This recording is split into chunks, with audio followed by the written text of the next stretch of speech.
What is going on, guys? It's your boy Chris here. A new day, new AEW drama, apparently. So this goes back to last year when. So let me make sure I've got this completely straight before I really delve into my thoughts on this. Ryan Nemeth has filed a complaint against AEW because he was put up to antagonizing CM Punk by people and other people in the company to the point where Punk pulled him up like, yo, we got a problem. And he was like, nah, man, I ain't got a problem. I ain't got a problem. I don't want no beef. I don't want no beef. And hasn't been booked since. And now he's mad because he can't find work. I guess. I don't know. Like, here's the thing. Here's the thing. If you're Ryan Nemeth, you're a fucking moron for doing that. Like, dude, you just turned 40, bro. Like, what are you doing? Like, involved in drama you don't need to get involved in. You're 40. You were 39 when this shit happened. You got better shit to do than that. As a wrestler, like, are you fucking kidding me? Also, like, Nick Nemeth, teach a man how to squabble. Like, get your brother, man. Like, cause dude is not. I don't understand the mindset of getting involved in shit that somebody puts you up to, and then being mad when like people are like, no. I don't understand this. It goes to prove, like, the more that comes out about CM Punk's time in AEW, the more it comes out that he was right about every fucking thing he said and everything he's been about there. Like, they're not in the business of making money. They're not a business. I don't know what they are, but they're not a business. They're not in the business of making money. That's for damn sure. Maybe they're in the business of just wasting a rich dude's money and just fucking around with it. I don't know. But for them to do this, for this, like, this, for Ryan Nemeth to be that much of a, and I'm sorry, dude, like, if I'm Ryan Nemeth, I'm embarrassed that this even came out. Cause you look like a total bitch. I'm sorry. Like, I liked Ryan Nemeth's character. I liked the Hollywood hunk gimmick. I thought he had potential. But if you're easily gotten to or manipulated into doing stuff for your buddies because they put you up to it, and then you're mad nobody had your back, like, of course no one's gonna have your back. Like, why would you antagonize a guy that, like, why would you antagonize a coworker and a guy that's, like, clearly not for the bullshit and about that life? Like, he's like, Punk, say what you want about him in the UFC or whatever, but he was willing to go. He was willing to go at people, like, if you had a problem. He was willing to square up. I'm going to actually give credit to the Bucks and Kenny Omega. They had the balls to square up. They got the shit kicked out of them. By all accounts, they got fucked up by Punk and Ace Steel, but at least they square. When Punk said, if you have a fucking problem, come see me, they at least went to go see him. You know what I'm saying? They at least approached him like, yeah, we got beef, motherfucker, let's go. Okay, motherfucker ate a chair to the face and somebody got bit. So that's how that went down. Like, it's like, all right, you got beef? Okay, I got a whole slab. Let's do this. You know, you fuck your beef. I got a whole cow, and we're gonna milk this motherfucker right here. And they were ready. Like, they at least went to confront him. They at least had the guts to go do something. I don't know what they thought was going to happen when they approached him, because he was clearly not in the mood for anybody's bullshit. And as you now know, like, he whooped that ass. But at least they went to him man to man. Like, Nemeth, like, is like, he bitched out, dude. Like, you're talking all this shit online because someone put you up to it to egg him on. It's clear that people were trying to egg Punk into losing his shit and getting himself fired. That they didn't want him in AEW. It's clear as fucking day that that's what this was. And anyone who says that oh no, it's not that, like, you're full of shit. They were clearly going at this motherfucker. They wanted to go after him. They were trying to drive him out of the company. They were trying to drive him out. It didn't work until Jack Perry, and I'm 99% sure, someone put him up to that shit. I guarantee you it's going to come out at some point that Jack Perry got put up to the fucking bit with the real glass, Crimea River. Like, that whole fucking shit. I guarantee someone put him up to it. Because of the glass situation on Collision that he wanted to do. They're like, no. That's stupid. We're not doing that. So, sorry, it's something in my teeth I just ate. I know it's not cool to do that on the channel. I don't give a fuck. It's my channel.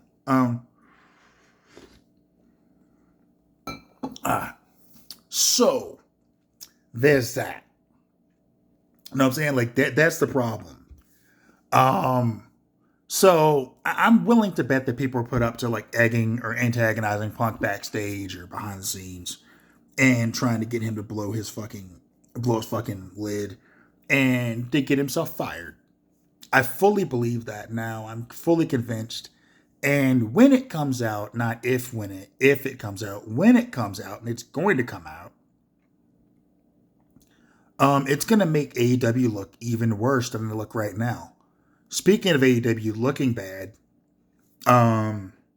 they pulled probably possibly the most pettiest bullshit ever by booking Matt Cardona for their Ring of Honor shows up in Hammerstein.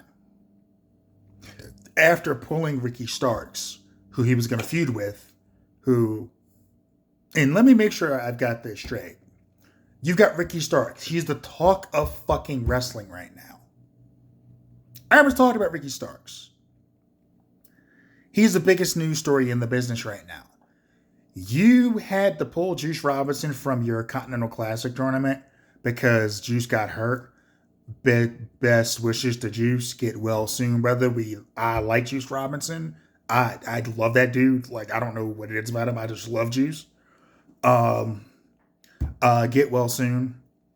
So you have the opportunity to do something awesome that everybody would universally love and put Ricky Starks in his place, and you put Commander.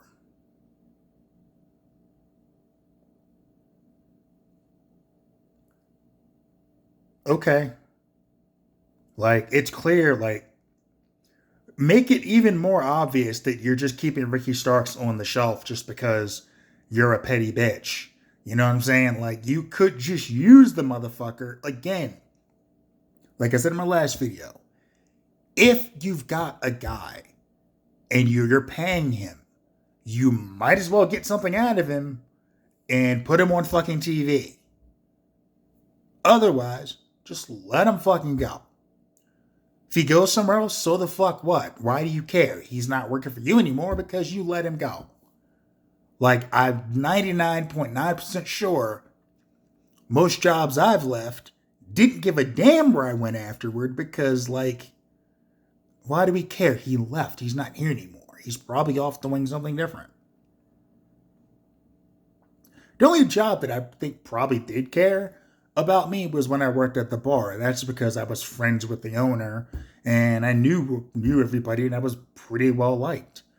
The last time I was down there, it's like being around family. You know what I'm saying? Like, it's That's the atmosphere that was. So them, I'm sure they cared about what I was doing or what was going on in my life because they cared about me as a person. But as far as Ricky Starks goes, if he goes to WWE, who gives a fuck if you're AEW? You didn't use him. Maybe they'll do better. Do you think fucking WWE cares about fucking Tegan Knox? Like where she fucking goes? Bet you they don't give a shit. Or Baron Corbin? I bet you they don't give a shit. They got everything they could out of Baron Corbin over the 12 years he was in WWE. Whatever. He's made his money. Best of luck to you, brother. Like, hope you, do well on it for yourself. You know?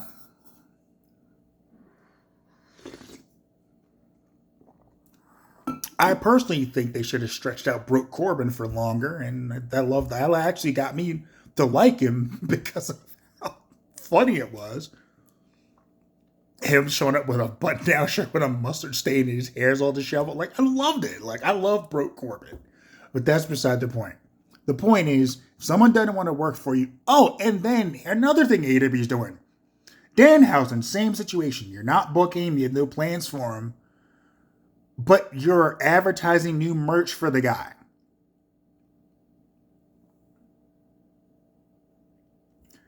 New merch for a guy that you have no intention of bringing on television or using?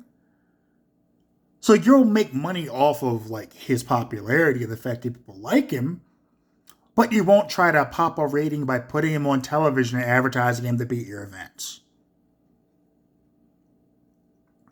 Explain to me how the fuck that makes any fucking sense. I mean, someone please explain that to me. I would love to hear some logic behind that. Anybody that can pull something out of their ass to explain that. I would love to hear your reasoning, because that doesn't... The math ain't mathing, so to speak. But yeah. But back to the main topic, the Ryan Nemeth thing. He looks like he's chasing for a lawsuit to try to sue AEW because he didn't get booked after that. And they tried to get him on an NDA that he... or something, and he didn't sign it because he's smart.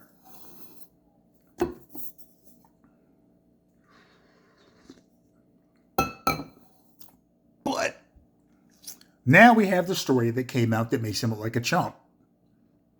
So, like I said, Nick, get your brother. Like, for real, like, get your brother, man. Like, take him in the back. Do what my brother did with me back in the day. Go in the backyard and fucking teach him how to fight. You know what I'm saying? Like, this is how you throw a punch. I'm hit you in the chest. Here's how to squabble. This is what you need to do to learn how to fight. If you don't fight, you're going to get your ass kicked.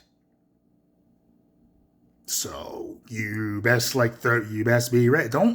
It's not be your first option, but it should be an option. You know what I'm saying? Like, violence is not the option necessarily, but it is an option. And sometimes it's necessary to get violent if all other measures have been taken.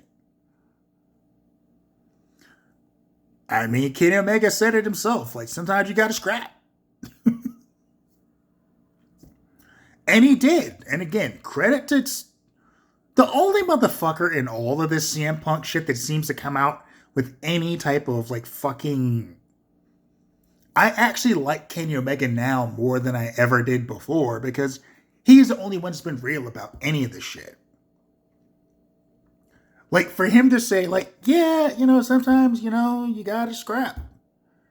You gotta get it out of your system. And that's okay. Like, I did not expect Kenny Omega to say that. But when he did, I was like, my respect for him has gone up. Because when he approached Punk, that was standing on business.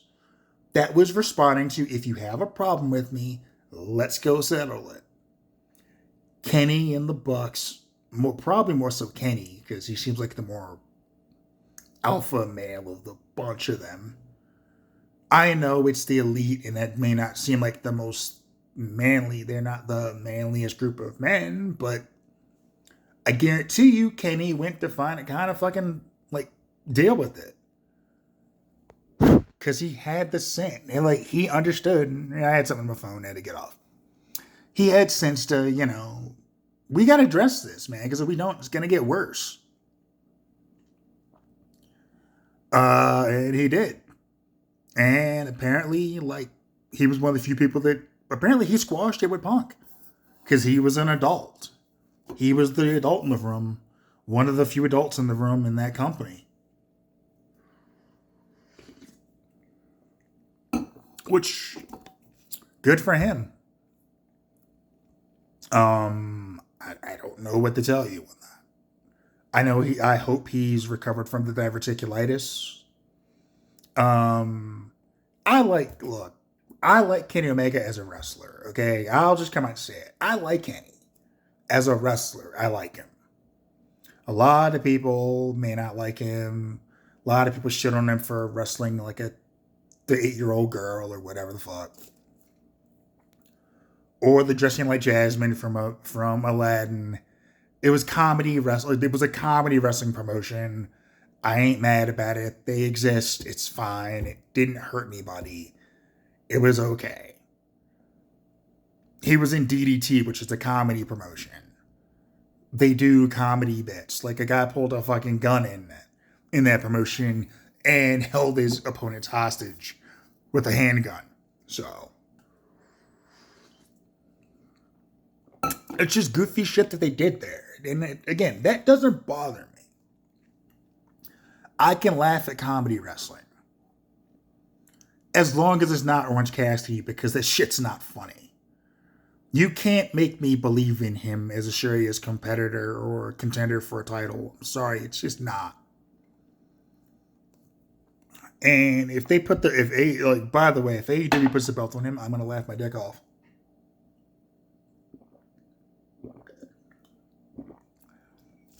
Yes, coffee in one hand, water in the other. Well, until I poured out what I drank. Anyway, let's see. Like I was gonna go live, but it's like 10 in the morning here, and it's too early, and I haven't finished my coffee. So I just wanted to chime in on my thoughts on the Ryan Nemeth situation. Again, like I don't know why you would let someone put you up the door in the shit you did.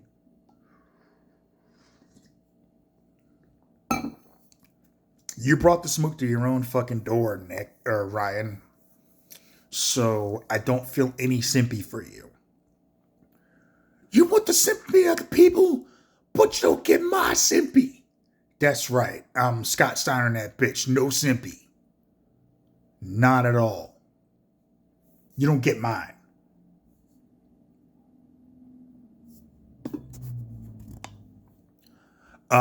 So one other thing I want to talk about, and I want to talk about Survivor Series.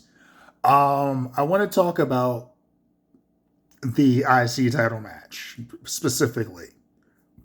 Quick thoughts on the women's match. It was kind of a dud. It kind of was. I like the women involved. I like most of the women involved in it. Like I love Bayley. I like Tiffany Stratton. I like Liv Morgan. I like Bianca Belair. I love Rhea Ripley. I love Io Sky. It shouldn't have been a fucking War Games match. It should have been a traditional Survivor Series match. Because it didn't call for War Games. Like the Bloodline match. Yeah. The OG Bloodline versus New Bloodline. That called for War Games. That was a necessary for War Games match. By the way, heal up soon to Big Bronson Reed. I thought he broke one ankle. He actually broke both. Broke both of them. So, best wishes and heal up to my man Bronson Reed. I've loved what he's been doing. Like, he has been just on a tear, and I love it. He's one of my favorite big men in the business right now. hands down. Um, and I'll get to another big man in a second. But I want to talk about that IC title, or I'll go to US title too. I'll talk about that real quick. I don't know if LA Knight was the right. I don't know what wasn't clicking with LA Knight. I love Shinsuke Nakamura's new presentation. I love the new entrance music. I love the fucking Samurai Oni, the Demon Samurai thing with the helmet and the mask. I love that look. I love it. I'm a fan of that type of stuff. I want one of those. I want that mask and that helmet and that samurai helmet. Like, I would buy that tomorrow if they sold it. I would buy that because, damn, that was fly as shit. I loved the new entrance music. I loved everything about his presentation. I think LA Knight had a case of Mercedes Moné, I'm about to lose this bitch face, and I didn't like that. That being said, match was alright. Shinsuke won. It is what it is. Hopefully they do something good with Shinsuke because I love that man. I'm a fan of Shinsuke Nakamura. The world title match with Priest and Gunther. A surprising amount of like mat wrestling in this match with Damian Priest. Like, I know Damian Priest can go, but I was impressed with him, and I love the way that they sold like Gunther just tearing up the arm and just working the body part and how he just decimated him, even though Finn interfered in the match and helped Gunther win. I love the fact that they just built on like I'm just gonna wreck your arm and stuff. I love that. The Bloodline versus Bloodline, OG Bloodline, New Bloodline match, the War Game stuff was fucking fantastic. It was great. I absolutely loved that match. I love the tension between Punk and Roman. I love that when Paul Heyman came out, like, you've got to work together or you're gonna fall. Like, I loved him being outside. Like I said, prayers up for Bronson Reed. Get well soon. Jacob Fatu is that fucking dude. Like, I can't wait to see like him go on a single solo run because that man is. I said it when he was in MLW, feuding with Alexander Hammerstone, who's another guy that I love. Like, those two, like, Jacob Fatu is a fucking beast, and I love him. Much like you love Solo, I love Jacob Fatu. You know. So, Gorillas of Destiny, like, Tama Tonga can't be serious for shit. Like him climbing on the cage sideways to block Jay from coming in at me in tears, dude. I love Tama Tonga is hilarious. And also, big shout out to them for doing the Sunday Night Football intros for each other, where they're doing like the Yeet University, like like Sammy Uso or the Tribal Chief University doctorate and yeah. Like, I love that. Like, that was great. Tsunami U, like Tsunami State or whatever it was. Like, that stuff was great. Like, I love that. It made the situation. It made for like a really cool thing that they did. I love that. WWE, when they do stuff, they do it right. But on to that Intercontinental title match. Match of the fucking night. Clear match of the night. Sheamus even though he might be at the end of his run, still brings it like nobody else, man. Like he says, banger after banger after banger. Like, he's still going strong, and you got to give it up to him. Ludwig Kaiser, he is a future superstar in this business. He just does, like, he's so fucking good. But you all know who I'm about to talk about. If you know me and you know how much I love his dad and his uncle, as they are my favorite tag team of all time, over the Road Warriors, over Demolition, over the Midnight Express, over the Rock and Roll Express. I don't give a fuck over the Dudleys, over the Hardys, over Edge and Christian. I don't give a fuck who you put up against them. My favorite tag team of all time is the Steiner Brothers and Braun Breaker. Holy shit. Put a rocket on him and shoot him to the fucking stars. Okay? But just do it. I don't care. You put him in a feud with Gunther today. And just let the money rake in, because they're going to beat the fuck out of each other.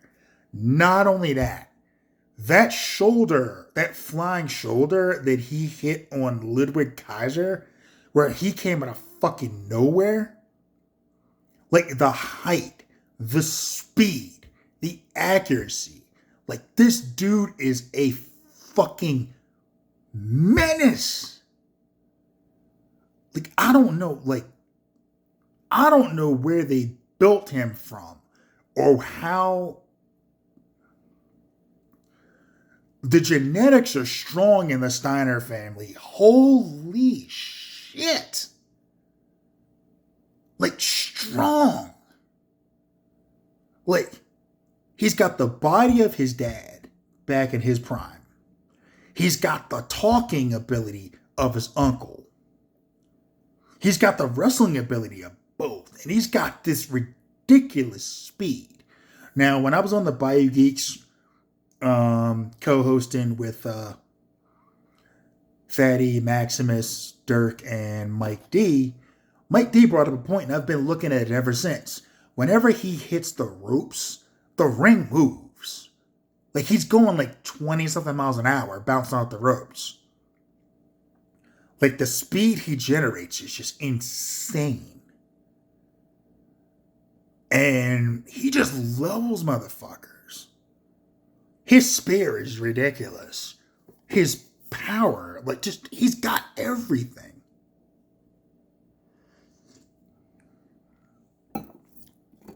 He's that dude. He's that dude. I can't wait to see him go up against Gunther. I can't wait to see him go up against Jacob Fatu. Because those two matches are going to be phenomenal when they happen. And again, he's only, 3-4 years into this shit. Straight out of football, right into wrestling, following in his dad and his uncle's footsteps. And it's just impressive. He's just fucking impressive. Not only that, he seems to be a genuinely good dude. Like, his post SummerSlam press media press stuff, he was funny. He showed he's funny. He's got a great personality. He's a good dude from all accounts. And like I said, I am a fan of Braun Breaker. And it's got nothing to do. I love his dad and his uncle, but it's about him more than anything. So I'm telling you, he is that dude. Monday Night Raw might have been the best Raw that post PLE Raw that we've ever had. That opening segment with CM Punk and Seth was amazing. CM Punk with the looking like, God damn it, here he comes. Why? To him being like, dude, I don't think about you. I ain't worried about you.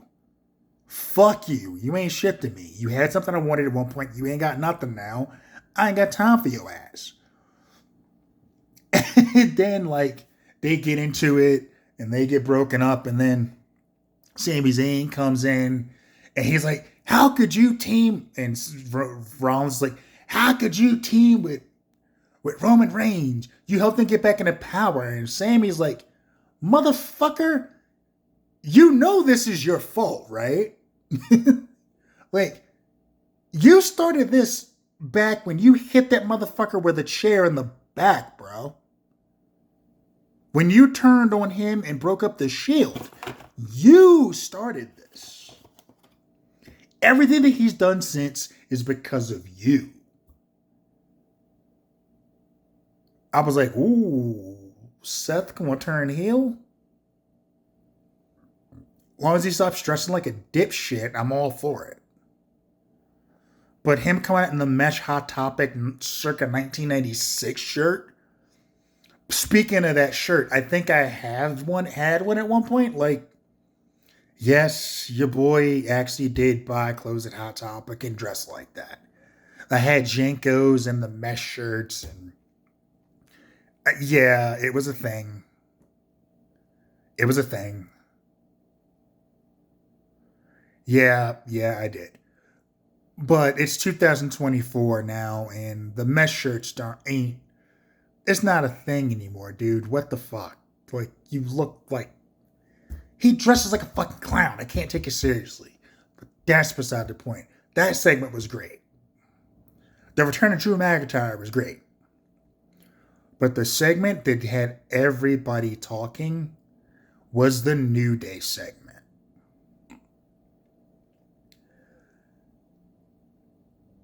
It hurt my heart to see that go down. Okay? Like, I'm sitting there watching, I'm like, damn, they had to do Big E like that. Like, I expected Xavier Woods to turn heel. Because it's been building and building and building. But nobody saw Kofi turning with him. Like, Big E comes out there, he's like, guys, I know y'all been saying hurtful shit to each other, but I'm gonna be in your corner while we work this out. And they both go, hold the fuck up. Where were you? When we've been dealing with all this for months now, where the fuck you been? I haven't been cleared. I broke my neck. When Kofi hit that, you broke your neck, so what? I was like, oh shit. And he was like, Stone Cold broke his neck and came back. Kurt Angle broke his neck and came back. Edge broke his neck and came back. And they ain't even have nobody waiting for him to come back. We were here waiting for you. We kept the light on for you, motherfucker, but you never came back. You were busy doing your new desk job with your new girl and all that. Well, we were out here struggling. Well, and then they hit him with the let's be real, bro. You ain't never getting cleared, man. So get the fuck out of here. You're done, son. I was like, whoa. At the handshake at the end, where they're like, it's just us. I was like, damn. It was brilliant. And the best part about it, not a single punch was thrown. It was just verbal stabs. You could see the hurt on Big E's face. You could see the crowd's hearts breaking. My heart was breaking sitting at home watching. I was like, damn. They didn't have to do Big E like that. Good Lord. So that was a segment, man. It was amazing. It was amazing. It was heartbreaking. It tugged at your heart. Like, if you've ever had like friends you've been with forever and they're going through something and you don't realize how bad it is, and you show up and they're just like, where were you at when I was struggling before? Now you show up? And it's like, bro, I didn't know things were that bad. That's what that was. It took Big E coming back for them to realize, hold up. we're all we've really got. This motherfucker ain't have our backs. Even though Big E could have been like, yo, I wasn't here because I've been trying to get cleared to come back. Which is like, everybody, like, you can see where Kofi and Woods are coming from to a degree, and you can see where Big E's coming from. And that's what made that segment so amazing. Because it's like, I can see where they're coming from. They're going about it in a fucked up way by publicly dressing this dude down like this. But I get it. But I also see where Big E's coming from. Because I know when I've been going through stuff, when I've been unable to be there for people, and I don't always know how to be there. You know? And then when it's darkest, that's when I would show up. And sometimes that leads to people getting mad at you. You know what I'm saying? Like,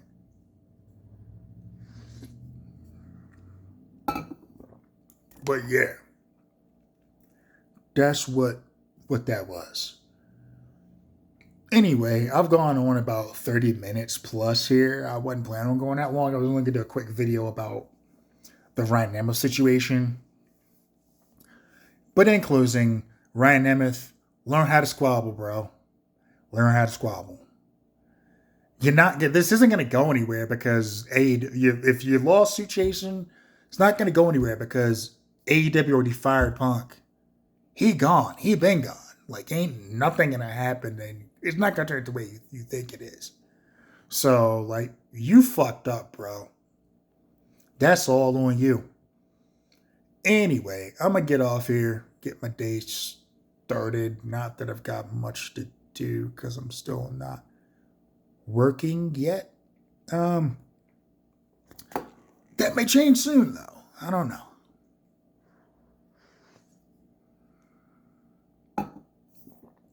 Anyway, that's all I've got for this one. As always, take care of yourselves, take care of each other. Peace.